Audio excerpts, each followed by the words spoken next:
दोस्तों नमस्कार। मेरा नाम है विजय कुमार पाल। मैं हूँ एक लेखक। ये मेरी किताब है black dots of terrorism by Vijay Kumar Pal, जो कि इस्लामिक आतंकवाद की गवाही देती है।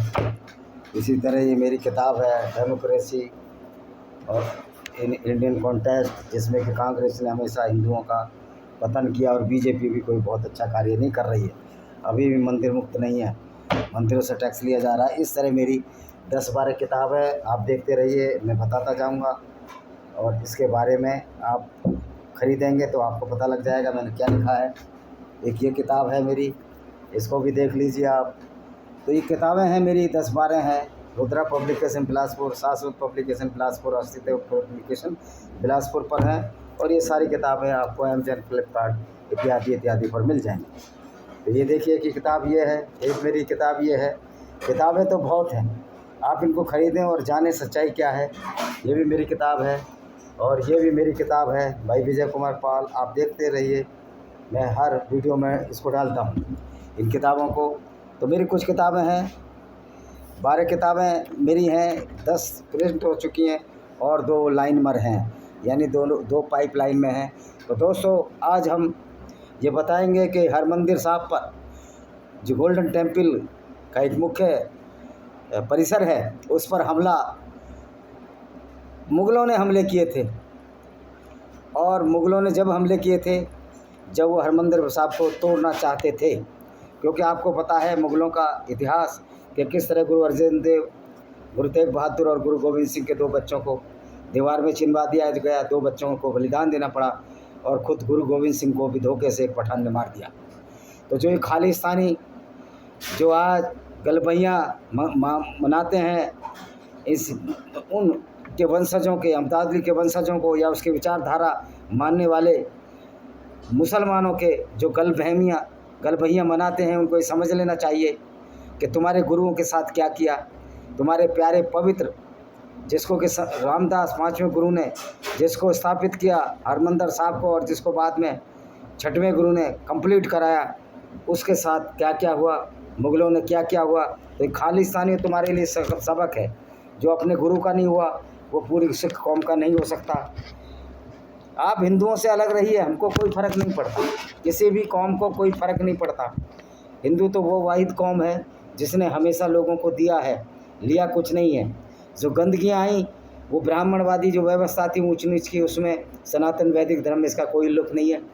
तो इस सनातन वैदिक धर्म तो लोगों को देता है, सद्भाव शांति का संदेश देता है, 10 गुरु देता है, जैन तीर्थंकर देता है, भगवान बुद्ध भी देता है। तो सनातन वैदिक धर्म लेने का धर्म नहीं है, देने का धर्म है। गुरुद्वारे आज कितने भी बड़े लंगर चला लो, लेकिन जो हमने 10 गुरु आपको दिए उसका एहसान आप नहीं चुका सकते, कोई नहीं चुका सकता। अपने मुंह बड़बोले बन जाना एक अलग बात है। और दूसरा एक टिप्पणी मैं कहना चाहता हूँ, तंबाकू खाने पर बेअदबी भी हो जाती है। तंबाकू खाने पर आप लोगों को मार देते हो। जब हमारे सिख भाई मांस और शराब पीते हैं तब सिख पंथ की बेअदबी नहीं होती। ये बड़ा कड़ा संदेश है, लोगों को बुरा लग सकता है, लेकिन सच्चाई कड़वी होती है। और हमें डर भी नहीं है ऐसे लोगों का, कि हम उस बहुसंख्यक समुदाय से आते हैं जिसके दुनिया लोहा मानती है, जिसको कि सनातन वैदिक धर्म के नाम से जानते हैं, जिसके पास वेद हैं, वेदों की वाणी है, राम रहीम कृष्ण है, जिनका आप अपनी गुरबाणी में उपयोग करते हो। तो दोस्तों अब ये देखिए, मैं आपको पूरी कहानी बताता हूँ अहमद शाह अब्दाली की। वैसे तो बहुत बार अटैक हुए इस पर, लेकिन जो असली अटैक हुआ जो मुसलमानों ने किया, उसको हम बताना चाहते हैं, आपके संज्ञान में लाना चाहते हैं। देखिए क्या है, ये खोलना पड़ेगा मुझे। पहले तो हम लेते हैं, शुरू से शुरू करते हैं कि हरमंदिर साहिब कैसे बना। शुरू करते हैं 1469 में जन्मे गुरुदेव नानक ने सिख पंथ की शुरुआत की, धर्म की नहीं, पंथ। भक्ति और सेवा में परंपरा में विश्वास रखने वाला, विचारधारा बाकी धर्मों की कुरीतियों से खुद को दूर रखने वाला धर्म। मज़े की बात है, इस इस्लाम पंथ, सिख पंथ में भी वो कुरीतियाँ हैं, बहुत सारे अंधविश्वास हैं, इसमें भी भरे पड़े हैं, उनकी किताबों में दृष्टिगत होते हैं। तो इसी सिख धर्म के चौथे गुरु रामदास हुए। उनके 3 बेटे थे, पृथ्वीचंद, महादेव और अर्जनमल। कहानी बताती है कि पृथ्वीचंद चाहते थे कि उन्हें 5वां सिख गुरु बना दिया जाए। लेकिन गुरु रामदास को अपने छोटे बेटे से ज़्यादा लगाव था। उनका मानना था कि अर्जनमल सिख धर्म के 5वें गुरु बनने के योग्य है। इसकी वजह भी थी। एक बार की बात है, लाहौर में गुरु रामदास के चचेरे भाई सहरीमल के बेटे की शादी होनी थी। सहरीमल ने रामदास को निमंत्रण दिया। उन्होंने सहरीमल से वादा किया वे खुद तो नहीं आ सकेंगे लेकिन एक बेटे को जरूर भेजेंगे। इसी वायदे के मुताबिक गुरु रामदास ने पृथ्वीचंद को लाहौर जाने के लिए कहा, लेकिन पृथ्वीचंद को लगा कहीं उनकी गैर मौजूदगी में छोटे भाई अर्जनमल को सिख धर्म का 5वां गुरु न बना दिया जाए। ऐसे ही जैसे अब गुरु अखाड़े, इसी डर से पृथ्वीचंद ने शादी में जाने से इनकार कर दिया। जब महादेव को शादी में जाने के लिए कहा तो उन्होंने भी मना कर दिया, लेकिन पिता का आदेश जब अर्जनमल को मिला तो बिना देरी किए रामदास लाहौर निकल गए। गुरु रामदास बहुत खुश हुए क्योंकि बेटा आज्ञाकारी था। अर्जुन देव लाहौर चले गए, जहां उनके पिता ने वापस बुलाए जाने तक रहने और लाहौर में सिखों की ज़रूरतों और शिक्षा का प्रसार संभालने के लिए कहा।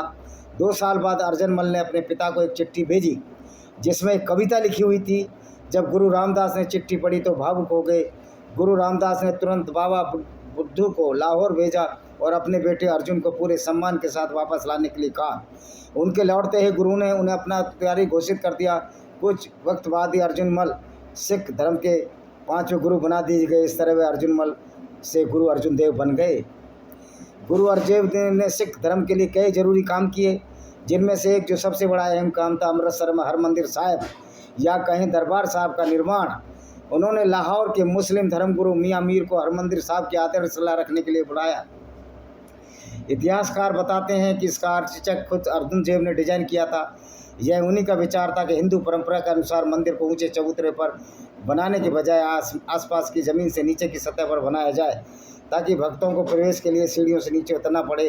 गोल्डन टेम्पल में उन्होंने 4 प्रवेश द्वार बनाए, जो सिंबल था कि सिख धर्म में हर धर्म के लिए दरवाजे खुले हैं। हिस्ट्री ऑफ द सिख में खुशवंत सिंह कहते हैं, वक्त के साथ अमृतसर सिखों के लिए उतना ही महत्वपूर्ण हो गया जितना हिंदुओं के लिए बनारस और मुसलमानों के लिए मक्का था। अब अकाल तख्त की स्थापना। सिखों के 5वें गुरु गुरु अर्जन देव पहले ऐसे सिख गुरु थे जो मुगलों के हाथों शहीद हुए। आपको पता है मुगलों ने इनको बुरी तरह से मारा था। 30 मई 1606 को चौथे मुगल शासक जहांगीर द्वारा दी गई यातनाओं की वजह से गुरु अर्जन देव शहीद हो गए। उनकी हत्या के बाद 16 जून 1606 को सिख धर्म के 6ठे गुरु हरगोविंद सिंह ने दरबार साहिब परिसर में अकाल तख्त की स्थापना की।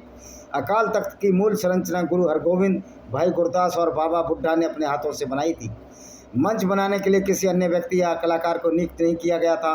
गुरु हरगोविंद सिंह ने घोषणा की कि गुरु की सीट अनंत काल तक पंथ की सेवा करेगी। अकाल तख्त में बने मंच की ऊंचाई 12 फीट तक बढ़ा दी गई। असल में यह फैसला मुगल बादशाह जहांगीर के शाही आदेश की अवहेलना करते हुए किया गया था, क्योंकि सम्राट के अलावा कोई भी व्यक्ति 3 फीट से ज़्यादा ऊंचे मंच पर नहीं बैठ सकता था।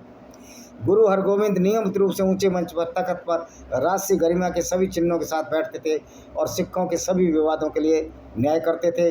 अकाल तख्त में सिखों के 5 सबसे धार्मिक तख्तों में से एक श्रेष्ठ है।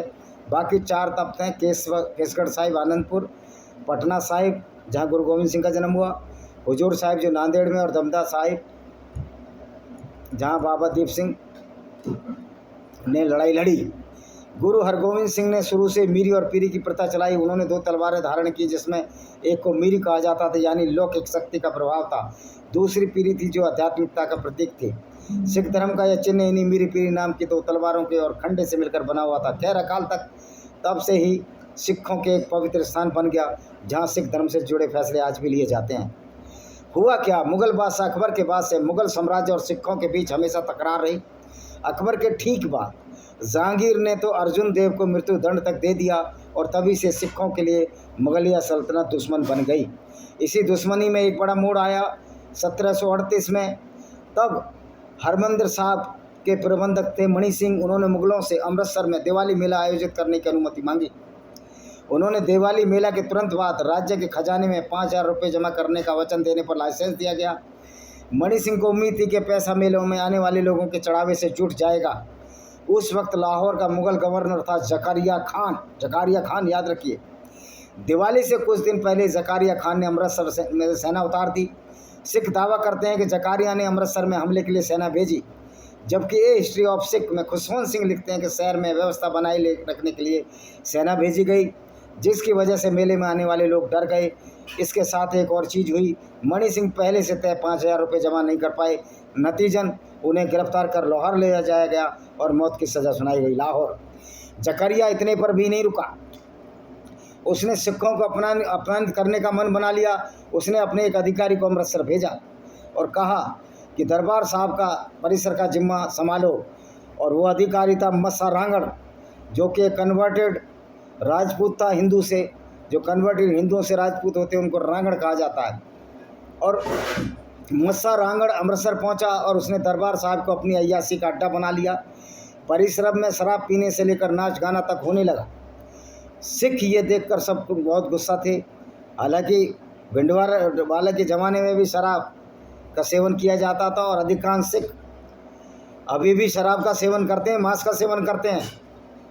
तम्बाकू खाने से सिख पंथ अपवित्र हो रहा है, लेकिन मांस और शराब पीने से अपवित्र नहीं हो रहा। ये बड़ी हैरत की बात है।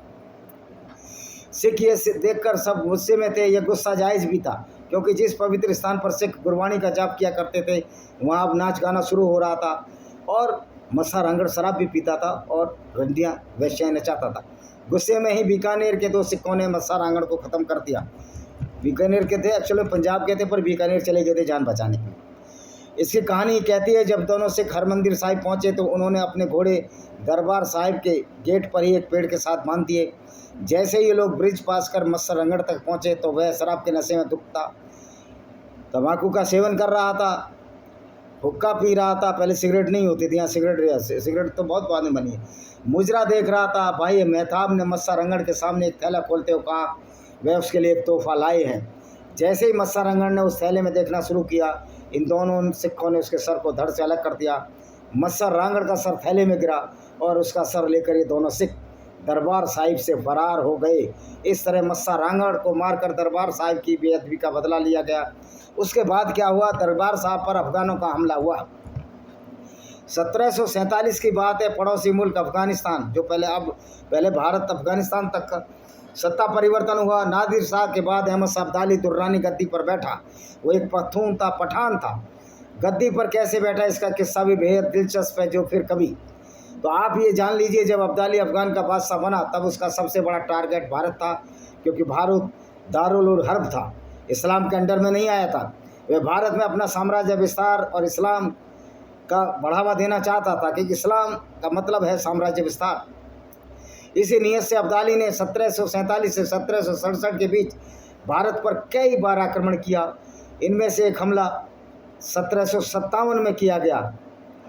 हमले के बाद अब्दाली भारत में लूट खसोट मचाकर अफगानिस्तान लौट रहा था, लेकिन कुरुक्षेत्र में उसका सामना सिख मिसलों से हो गया। मिसल में तो छोटी छोटी रियासतें थे सिखों की। पहले सिख बहुत हिंदू धर्म के लिए मरते थे, अभी तो ना शुक्रे सिख है जो हिंदुओं से पैदा हुए, हिंदुओं के वीर्य से उत्पन्न और हिंदुओं के धमका रहे हैं। सिख मिसल यानी सिखों का सैन्य समूह, जो मुगलों से लड़ने के लिए बनाई गई सेना थी। खैर, अफगान फौज और सिख मिसलों में लड़ाई हुई। इस लड़ाई में अफगानों की खूब छिछलेदार हुई, क्योंकि वो जो धन लूट कर ले जा रहे थे उसे मिसलों ने छीन लिया और बंधकों को भी छुड़ा लिया। अफगान इससे घायल हो गए। अफगान इससे घायल थे, मतलब बुरा, उनको बहुत गुस्सा आ रहा था कि अल्लाह की फ़ौज को कैसे सिखों ने कत्ल कर दिया। अब्दाली ने सिखों से बदला लेने की ठानी और अपने बेटे तैमूर शाह को लाहौर का गवर्नर बनाकर अपने पीछे छोड़ गया। सिखों से बदला लेने के लिए तैमूर ने सिखों के सबसे पवित्र स्थल हरमंदिर साहब को तोड़ दिया और मंदिर कॉम्प्लेक्स को अपने कब्जे में ले लिया। जैसे ही ये खबर 75 साल के बुजुर्ग बाबा दीप सिंह तक पहुंची तो वे 500 सिखों को साथ लेकर हरमंदिर साहब को तैमूर के कब्जे से छुड़ाने के लिए निकल पड़े। जैसे ही वे अमृतसर के पास पहुंचे, उनकी सेना की तादाद बढ़कर 5000 तक पहुंच गई, लेकिन उनके सामने अफगानों की एक बहुत बड़ी सेना थी। बाबा दीप सिंह और उसकी सेना ने बड़ी बहादुरी से अफगानी फौज का सामना किया और इस दौरान बाबा दीप सिंह की गर्दन पर वार हुआ, लेकिन वे फिर भी लड़ते रहे। आखिरकार उनकी सिख आर्मी ने हरमंदिर साहब को अफगानों के कब्जे से मुक्त करा लिया। बाबा दीप सिंह ने दरबार साहब के सरोवर के पास पहुंचकर आखिरी सांस ली। वहाँ गिर गए बेचारे, और जिस जगह उन्होंने अपना शरीर त्यागा वहाँ आज भी उनकी याद में एक पोर्ट्रेट लगा है, उनके हाथ में कटा हुआ सिर, दूसरे हाथ में तलवार है। और ये बात बिल्कुल झूठ है कि वो कटे हुए सिर के साथ लड़े, कि कोई भी व्यक्ति, साइंस आज तक प्रूव नहीं कर पाई है कोई कटे हुए सिर के साथ लड़ेगा। ये झूठ, ये एक पाखंड है जिसका हम विरोध करते हैं। बाबा दीप सिंह तरना दल के प्रमुख थे। इसके अलावा उनका एक और परिचय है कि वे दमदमी टकसाल के पहले जत्थेदार भी थे। वही दमदमी टकसाल जिसका 13वें जत्थेदार जनरल सिंह भिंडरेवाला था और जो एक बहुत बड़ा आतंकवादी था। तो ये सब रूप था। सिक्की कितनी बदल गई है। महमूद शाह अब्दाली खार खाए बैठा था। उसने लगातार 2 बार सिखों के हाथ मात मिली थी। 1757 की फजियत 1747 में हुई थी वैसे फजियत के बाद अब्दाली ने बहुत इंतजार नहीं किया और 1761 में आते आते सिख मिसलों ने अब्दाली की सेना को हराकर लाहौर को भी जीत लिया। लाहौर हारने के कुछ वक्त बाद ही 1762 में अफगानों ने दोबारा अमृतसर पर चढ़ाई कर दी। फौज ने संगरूर के खूबकला गांव को चारों ओर से घेर लिया। अफगानी फौज ने गांव में नरसंहार कर दिया। बच्चे बूढ़े महिलाओं को मारा गया। इससे पंजाबी में बड़ा घुल्लूगारा कहा गया। घुल्लूगारा कहते हैं कत्लेआम को, हिंदी में जिसका मतलब है बड़ा नरसंहार। सिखों के लिए बहुत बड़ा सदमा था, लेकिन अब्दाली को ये बहुत बड़ी कामयाबी नहीं लग रही थी। वह तो सिखों को समूल नष्ट करना चाहता था और इस्लाम फैलाना चाहता था। वह हरमंदिर साहब पर हमला कर देना चाहता था और उसे ख़त्म कर देना चाहता था। बड़ा गुल्लूगारा के 1 महीने बाद ही अब्दाली की फ़ौज ने हरमंदिर साहब को बारूद से भर दिया और आग लगा दी। दूसरी तरफ सरहिंद, जो सरहिंद है मंडी गोविंदगढ़ के पास, जहाँ गुरु गोविंद सिंह के 2 बेटों को शहीद किया गया, उनको दीवार में चिन दिया गया, 6 और 9 साल के बेटों को। तो इस्लाम तो इसी तरह से गैर मुस्लिमों के साथ व्यवहार करता है। पता नहीं ये आजकल के जो सिख नौजवान हैं जो खालिस्तानी बन रहे हैं, अपने हत्यारे गुरु के हत्यारों के साथ मिले हुए हैं। ये सोचने और समझने की बात है। बड़ा गुल्लूगारा के 1 महीने बाद और हरमंदिर साहब को बारूद से भर दिया और आग लगा दी। दूसरी तरफ सरहिंद में अब्दाली और सिखों के बीच भी जंग छिड़ी हुई थी। सरहिंद की लड़ाई में सिख 20 साबित हुए। इस खुशी में सिख मिसलें दिवाली के मौके पर दरबार साहब में इकट्ठा हुए, उनको हरा दिया अफगानों को और दिवाली मनाई। तब तक सिखों का इस सबसे पवित्र स्थल चारों तरफ से टूटा पड़ा था, तोड़ फोड़ दिया गया था। 1762 की लड़ाई में बराबरी की कही जाती है, क्योंकि एक तरफ सरहिंद में सिखों की जीत हुई थी तो दूसरी तरफ दरबार साहिब को अफगानों ने बहुत नुकसान पहुंचाया था। कैलेंडर के पन्नों में इस लड़ाई को बीते बहुत ज़्यादा दिन नहीं हुए थे कि एक राउंड की लड़ाई फिर शुरू हो गई। 1764 में सिख फौज ने सरहिंद पर हमला बोल दिया। इस हमले में अफगानों का गवर्नर जैनुद्दीन खान मारा गया। ये सारे पठान थे, इसलिए खान लिखते थे, क्योंकि अफगानिस्तान में पश्तून ज़्यादा है, आपको भी पता है, और पाकिस्तान के खैबर पख्तूनख्वा में भी पठान पश्तून ज़्यादा हैं, और भारत में भी उत्तर प्रदेश में शाहजहानपुर और हापुड़, बुलंदशहर में 12 गाँव हैं इनके। अमृतसर में एक बार फिर सिखों से उसका सामना हुआ। सिखों का नेतृत्व कर रहे थे बाबा गुरबख्श सिंह। अब्दाली के हाथों सिखों को एक बार फिर हार का सामना करना पड़ा। गुरबख्श सिंह दरबार साहिब की रक्षा करते हुए कुर्बान हो गए। दूसरी बार के हमले में इस बार भी अफगानों ने दरबार साहिब को निशाना बनाया। एक बार फिर दरबार साहिब टूट फूट गया। हालांकि बाद में सिखों ने चंदा करके अपने पवित्र स्थल को दोबारा जैसा रूप दे दिया। हालांकि अब्दाली की मौत का कारण भी दरबार साहब ही बना। किस्सा है कि जब दरबार साहब में अब्दाली की सेना ने बारूद भरकर उसे उड़ाया, तभी एक पत्थर का टुकड़ा उसकी अब्दाली की नाक पर आ लगा। अब्दाली की नाक कट गई और वह घायल हो गया। उसे लगा कि मामूली घाव है, लेकिन दिनों दिन घाव बढ़ता गया और अब्दाली की नाक सड़ती गई और बाद में गैंग्रीन हो गया। बाद में अपनी सड़ी नाक छिपाने के लिए अब्दाली ने एक नकली नाक बनवाई जिस पर हीरे जड़े थे। हालांकि बाद में यही गली हुई नाक अब्दाली की मौत की वजह बनी। अब्दाली की मौत का कारण घुड़सवारी करते हुए घोड़े से गिरना भी बताया जाता है, लेकिन असल कारण क्या है साफ नहीं है। लेकिन उसकी मौत को लेकर 2 थ्योरीज प्रचलित हैं। अहमद शाह अब्दाली की मौत 16 अक्टूबर 1772 को हुई। तो मज़े की बात यह है कि देखिए उसकी जो मौत हुई थी वो घायल ज़रूर हुआ था, लेकिन नाक पर पत्थर लगने से वो क्यों नाक पर पत्थर लगवाता? वो तो राजा था, वो तो दूर से ही लगवा रहा था। तो आपने देखा कि किस तरह से सिखों के धर्म स्थल को तोड़ा गया, फोड़ा गया, उनकी बेअदबी की गई। गुरु ग्रंथ साहब की बेअदबी की गई। जब आग लगा दी तो गुरु ग्रंथ साहब भी जल गई। लेकिन इसके बावजूद आज जो खालिस्तानी सिख हैं वो हिंदुओं से बजाय हिंदुओं को गाली दे रहे हैं, जबकि हिंदुओं ने सारे गुरु दिए उनके। हिंदुओं ने बंदा बैरागी, जितने भी जो उनके योद्धा हैं बाबा दीप सिंह, सब हिंदुओं की औलाद थे, हिंदुओं से ही उत्पन्न थे। लेकिन आज उन्हीं हिंदुओं को ये जो खालिस्तानी सिख हैं, सब नहीं, 2-3-4% जो नराधर्म में नीच प्रवृत्ति के हैं, जिनको अपने गुरुओं के बलिदान की याद नहीं है, या जो अपने गुरुओं की इज्जत नहीं करते हैं, उनका निरादर करते हैं, उनका अनादर करते हैं हिंदुओं के नाम पर। क्यों? अगर आप हिंदू का अनादर करते हो तो आप अपने गुरुओं का भी अनादर अपने आप ही कर देते हो, क्योंकि हिंदुओं को बचाने के लिए गुरु गोविंद सिंह ने 5 हिंदू लिए, जिसमें से 2 पंजाबी थे, एक उत्तर प्रदेश के मीरापुर मुजफ्फरनगर का, एक उड़ीसा और एक कर्नाटक का था।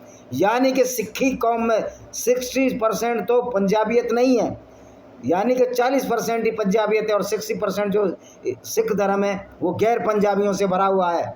लेकिन ये कुछ चंद सिरफिरे जो खास तौर पर पंजाब के सरदार हैं, जिनको हिस्ट्री नहीं पता, जिनको गुरुओं के बलिदान नहीं पता, जिनको सनातन वैदिक धर्म ने क्या क्या दिया उनको उसका नहीं पता, वो आज गालियाँ देते फिरते हैं और उन मुगलों के साथ, वंशजों के साथ अपनी गलगबहियाँ बढ़ा रहे हैं, जो कि मुगल उनके गुरुओं के हत्यारे थे, माता गुजरी के हत्यारे थे। उनकी औरतों को आज भी पाकिस्तान में सिखों के गुरुद्वारे ग्रंथी की, मेन ग्रंथी की लड़की को 4-5 साल पहले अगवा करके उसको ज़बरदस्ती मुसलमान बनाया और उसके साथ ज़बरदस्ती निकाह पढ़ाया। लेकिन इन बेशुरमे, इन मर्जीवड़ों ने ये कहकर अपनी इज्जत बचाने की कोशिश की कि वो लड़की तो अपनी मर्जी से गई थी। अगर वो अपनी मर्जी से लड़की गई थी तो उस लड़की को तुम्हारे लोग बचा नहीं सके और उसका किडनैप हुआ था। कोई अपनी मर्जी से नहीं गई थी, वो किडनैप हुआ था। और आप उन हिंदुओं को धमकी दे रहे हो खालिस्तान के नाम पर, जिनसे तुम निकले हो। बेटा, बाप हमेशा बाप ही रहता है और बेटा हमेशा बेटा ही रहता है। बिल्ली 100 गुण शेर को सिखा दिया, लेकिन पेड़ पर चढ़ना नहीं सिखाया। हालांकि पेड़ पर चढ़ने की कोशिश करने में मारा जाता है।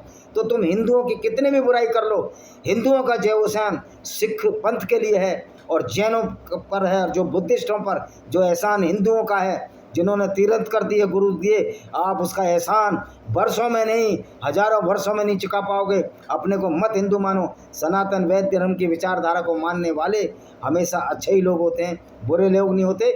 और जो ऊंच नीच का पाखंड, जो ब्राह्मणवाद है, ये तो सनातन धर्म का अंग ही नहीं था। तो ये भी उतने ही बड़े राक्षस हैं जो किसी को ऊंचा और नीचा कहते हैं। उनके लिए भी लानत और पनौती, और ऐसे लोगों के लिए 100 जूते हैं जो कि गद्दार हैं सनातन वैदिक धर्म के, जो अपने जो गुरुओं का निरादर करते हैं और सनातन वैदिक धर्म से पंच प्यारे भी लेते हैं। इनको ये तो पता होना चाहिए तुम्हारी फौज हिंदुओं के फौज के बिना क्या है। अगर हिंदू धर्म निकाल दिया जाए गुरु ग्रंथ साहब से तो 0 हो जाएगा आपका सिख पंथ। कोई ना योद्धा बचेगा, ना किताब बचेगी। को राम रहीम कृष्ण हजारों बार आपके वाणी में है। इसी के साथ मैं इस वीडियो को विराम देता हूँ। वंदे मातरम, जय हिंद, आपका दिन शुभ हो। ये किताब और देख लीजिए, इसको ज़रूर पढ़िए, बहुत शानदार किताब है और ये मोस्ट सेलिंग बुक भी है मेरी, इसको ज़रूर पढ़िए। ये आपको अमेजन फ्लिपकार्ट पर मिल जाएगी। ये देख लीजिए, मेरा नाम है विजय कुमार पाल। तो इसी के साथ हम इस वीडियो को विराम देते हैं। वंदे मातरम, जय हिंद, आपका दिन शुभ हो।